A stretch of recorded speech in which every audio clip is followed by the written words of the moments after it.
En el mundo, cerca de 160 millones de personas padecen vitiligo. El vitiligo es el trastorno de la despigmentación más común. Es un trastorno en el que los melanocitos, que son las células que le dan el color a la piel, empiezan a funcionar inadecuadamente.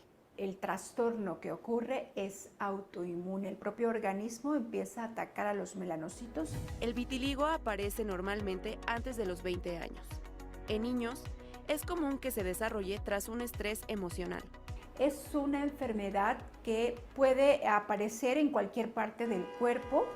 Lo más frecuente es que sea un vitiligo no segmentario. Aparecen manchas blancas, generalmente con una disposición simétrica en cualquier parte del cuerpo, pero va a tener una predisposición por aquellas zonas del cuerpo que están hiperpigmentadas, es decir, que son más oscuras. Cara, axilas, ingles, areola, genitales, puede haber una presencia mayor de manchas. También en zonas que están alrededor de los orificios naturales, alrededor de la boca, alrededor de los ojos. El vitiligo no se contagia, pero quienes lo padecen no están libres de discriminación. Por ello, cada 25 de junio se busca fomentar la empatía y romper con los prejuicios. El tratamiento finalmente del vitiligo debe de incluir apoyo psicológico. El hecho de tener manchas en áreas tan visibles del cuerpo es un impacto emocional que afecta indudablemente la calidad de vida de los pacientes con vitiligo. La empatía no solo ayuda al impacto emocional de la enfermedad, sino al impacto físico. Quienes lo padecen son más vulnerables a las quemaduras por el sol y pueden desarrollar con mayor facilidad problemas oculares, pérdida auditiva o diabetes. Pero de todas las condiciones encontradas en pacientes con vitiligo, la enfermedad tiroidea es la más común, con una prevalencia del 19%. Es imprevisible. No podemos dar un pronóstico. Se sabe que los pacientes con vitiligo que iniciaron a temprana edad pudieran tener una evolución más severa. Es lo que se observa, pero no podemos decir cómo va a evolucionar finalmente un vitiligo. El vitiligo no es motivo de exclusión. La empatía es clave para evitar un mayor impacto físico y emocional en quienes lo padecen. Para ADN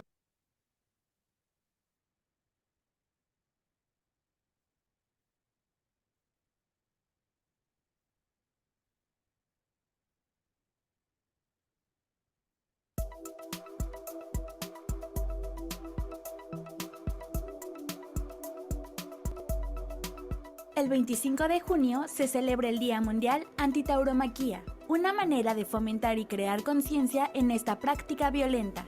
Una práctica ancestral, sello de la cultura española que en la actualidad es reprobada por mucha gente, por lo cual se inició con este movimiento declarando el día de hoy como un día que se celebra y se fomenta la conciencia por la tauromaquia. Dicha práctica es una fusión entre el toro y el torero, al mismo tiempo que cada uno es representante de algo grandioso. El torero es una figura de héroe y el toro representa la bravura, la virilidad, la nobleza y la belleza. Algunas ciudades del mundo, debido al gran interés y presión de la sociedad, han decretado leyes para detener las corridas de toro. Ejemplo de esto es Ecuador, que ha prohibido la corrida de toros al considerarlas espectáculo público con animales indefensos, al igual que prohibieron la pelea de gallos y de perros.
el 25 de junio de 1950, tras un nuevo incidente fronterizo, tropas norcoreanas traspasaron el paralelo 38 y avanzaron hacia el sur.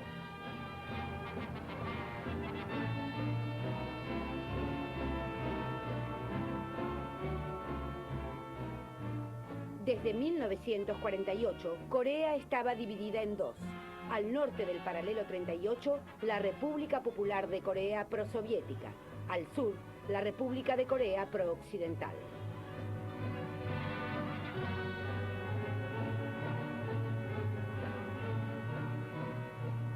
Dos días después del avance norcoreano y en ausencia de los delegados soviéticos, las Naciones Unidas decidieron enviar tropas a Corea del Sur. Al amparo de la bandera de la ONU y al mando del general Douglas MacArthur, los norteamericanos desembarcaron en Pusan.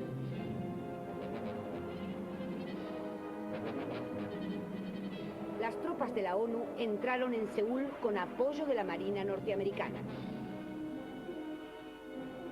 La Unión Soviética vetó el avance de las tropas. A propuesta de Estados Unidos, las fuerzas occidentales cruzaron el paralelo 38 y llegaron a la frontera china.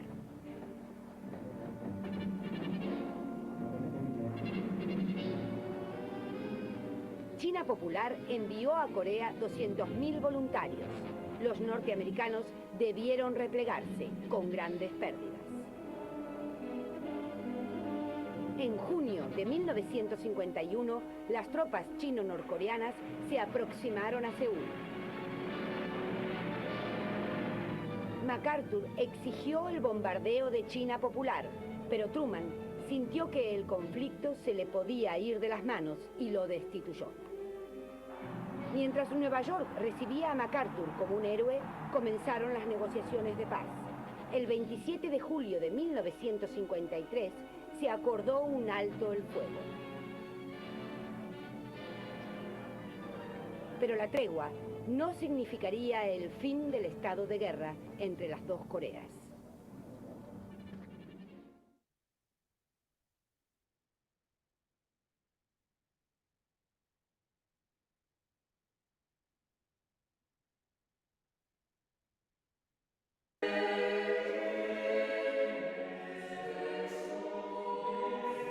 El 25 de junio se cumplieron 250 años de la expulsión de los jesuitas de la Nueva España. Para comprender mejor este acontecimiento, hay tres preguntas claves. ¿Quiénes son los jesuitas? ¿Qué papel jugaron en los siglos XVII y XVIII? ¿Y por qué los expulsaron de la Nueva España? La Compañía de Jesús fue fundada en 1534 por el vasco Ignacio de Loyola. La historia de los jesuitas es quizá una de las que más ha llamado la atención de los historiadores, no solamente en México, en todo el orbe, porque incluso se llega a plantear que es la primera corporación globalizada de la historia moderna. Esta orden religiosa se distinguió por un interés especial en la docencia, pero no fue su única labor. Tienen una primera línea de acción, que es la educativa, que es la fundación de colegios, la creación de colegios. Vienen con una visión muy importante de absoluta independencia del poder temporal. Son, por supuesto, que un brazo militante del monarca, son, por supuesto, que un brazo de la cristiandad hispánica, pero ellos vienen bajo un estatuto especial por el cual obedecen al Papa. Ellos se dedican fundamentalmente a lograr una base material muy sólida, con criterios muy modernos desde el punto de vista de un precapitalismo administrativo, donde tienen sus haciendas, donde logran donativos, donde tienen mecenas y donde ponen a producir sus propiedades y donde tienen posibilidades a muy corto plazo de contar con suficiente sustento material para sostener toda su tarea. Tienen una gran influencia en el púlpito, tienen una gran influencia en el sermón, comenzaron a tener una enorme presencia entre las élites como confesores de las élites, algo que es parecido a lo que sucede hoy en día con el alto clero, y también comenzarán a tener una presencia muy fuerte ante la población, en los barrios de indios o en los barrios donde hay población de otras calidades, como se le denominaba en la época. Los jesuitas no fueron de las primeras órdenes religiosas que evangelizaron en la Nueva España. Cuando se incorporan, enfocan sus esfuerzos en los espacios que no habían sido cubiertos por otras órdenes religiosas. Así, llegaron con relativa rapidez a Guanajuato, San Luis Potosí y Coahuila, para después extenderse al norte. Y a partir de ahí ellos comienzan a crear una red de pequeñas misiones que abarcarán la provincia de Sonora, posteriormente abarcarán territorios de lo que será la Alta Pimería, la Alta y la Baja Pimería, hasta abarcar toda la península de Baja California y ya muy tardíamente el territorio del Nayarit. El 25 de junio de 1767 se expide la orden ejecutoria del bando de expulsión. Bueno, que hubo una decisión del monarca español, de Carlos III, déspota, arbitrario, enloquecido, con una paranoia tremenda, diciendo: los jesuitas están atentando contra mi reinado, contra mi divina decisión de ser el dueño de todos los dominios españoles de Europa y de ultramar. Y la solución es la que cualquier déspota haría: vamos a exterminar la raíz del problema, saquemos a los jesuitas. Para cuando Carlos III toma la decisión, nos deja un problema historiográfico muy profundo, porque en el decreto de expulsión y la pragmática de expulsión se menciona que el rey Carlos III se reserva para su cristiano pecho las verdaderas razones de la expulsión. Los jesuitas habían acumulado una amplísima memoria en la monarquía hispánica de ser una orden demasiado autónoma. Y ya para el siglo XVIII con los Borbones, cuando los Borbones intentan una reorganización territorial, administrativa, económica de todos los territorios hispánicos, pues los jesuitas estorban. Los jesuitas estorban porque los jesuitas siguen manteniendo este interés de independencia frente al poder del rey, sin serle desleal al rey. O sea, le son leales al rey, pero ellos obedecen al papa. Entonces, hay razones de índole económica, por supuesto, porque siguen sin pagar diezmo, siguen las misiones teniendo subsidios de la corona y al final eso no se justificaba de acuerdo a los funcionarios de la corona. Hay razones de índole filosófica también, porque los jesuitas desde principios del siglo XVI tuvieron grandes pensadores como Francisco Suárez, que tenía toda una teoría en torno al regicidio y a la soberanía del pueblo, que fue una teoría muy, desde la perspectiva católica, muy importante, muy innovadora y que en el siglo XVIII ya hacía mucho ruido, ¿no? Del 20 al 25 de junio, la autoridad del Centro Histórico organizó una serie de actividades con el fin de rememorar la expulsión de los jesuitas de la Nueva España a 250 años del suceso. Un pueblo que no conoce su historia nunca podrá ser nación. Nosotros queremos ser nación. Vamos a conocer nuestra historia, ese es el sentido. Y en este centro histórico pues se escenificaron todos esos hechos. Las actividades se realizaron en el antiguo Colegio de San Ildefonso, el Museo de las Constituciones y la Universidad Obrera de México. Óscar Helguera, Noticias.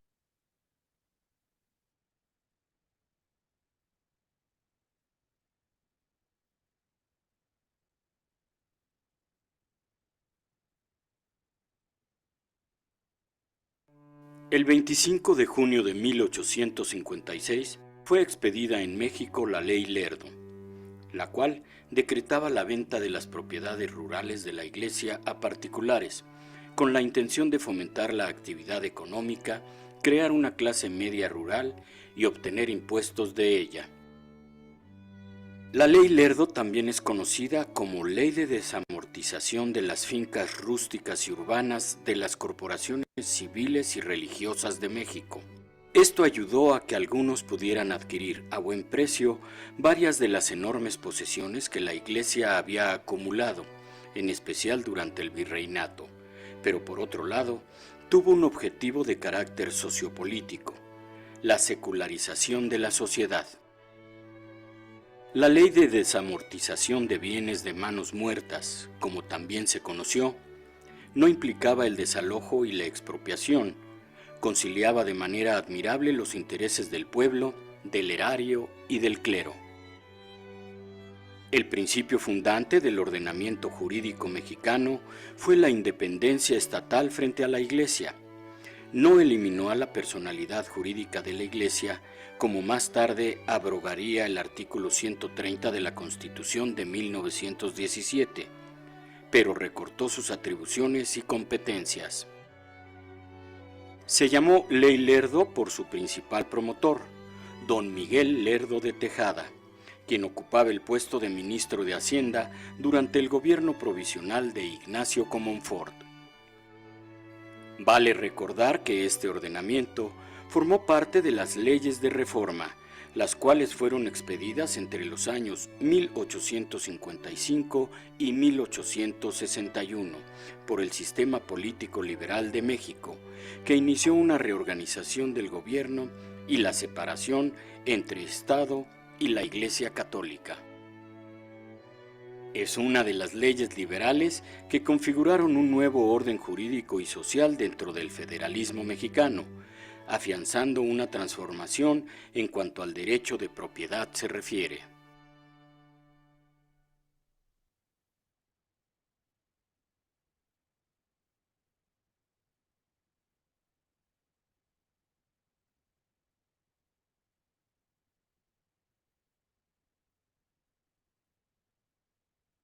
Since the dawn of mankind, we've not done much together as a planet. Maybe because getting everyone everywhere to do anything at the same time doesn't seem possible, or doesn't until 1967, when BBC executive Aubrey Singer creates Our World, a TV show written for the whole world to see and be seen in. It all started with a prediction. In 1945, Arthur C. Clarke has a big idea.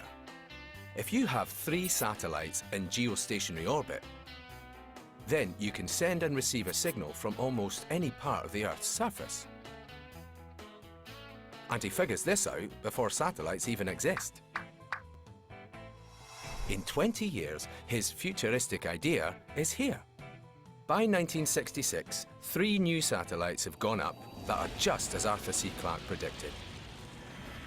All going around the equator in sync with the Earth's rotation, so they stay above the same spot. Which is enough to get Aubrey Singer thinking. Can he be the one to take television into a new era? By making the first show the whole planet can take part in. He just has to persuade the rest of the world to join in. Singer circles the globe, the old-fashioned way, to drum up support for his plan. It's not the easiest sell. But his plan gets a boost when the Beatles agree to play live on the show.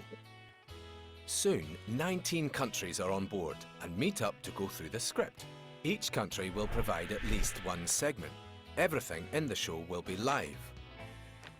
Our World will bring together slices of life as they happen from all around the globe.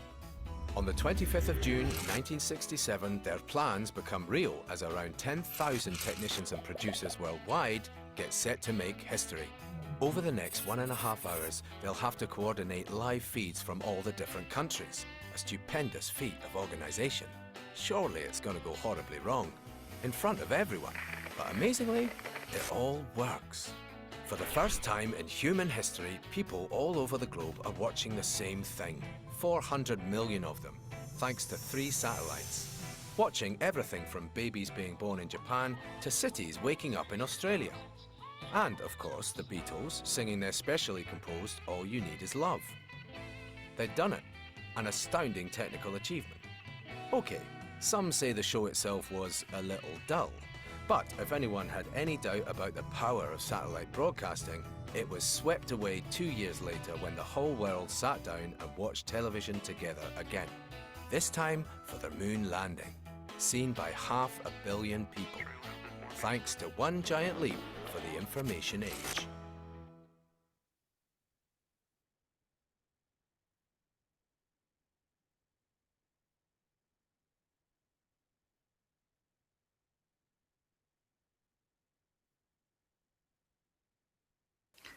El cuarto sábado de junio se celebra el Día Mundial de los Pitufos. Son unos simpáticos duendecillos azules que habitan en una aldea. En el 2017 los pitufos se convirtieron en embajadores del Día Mundial de la Felicidad. Pitufina es la única pitufa chica que fue inventada por Gargamel, el enemigo de los pitufos, para enfrentarlos entre ellos. El gorro blanco que llevan los pitufos significa libertad. Este gorro de color blanco tiene su origen en los esclavos, liberados de los romanos. Hay un pueblo en la serranía de Ronda, en España, llamado Júzcar, que tiene todas sus casas pintadas de azul. Es el primer pueblo pitufo del mundo.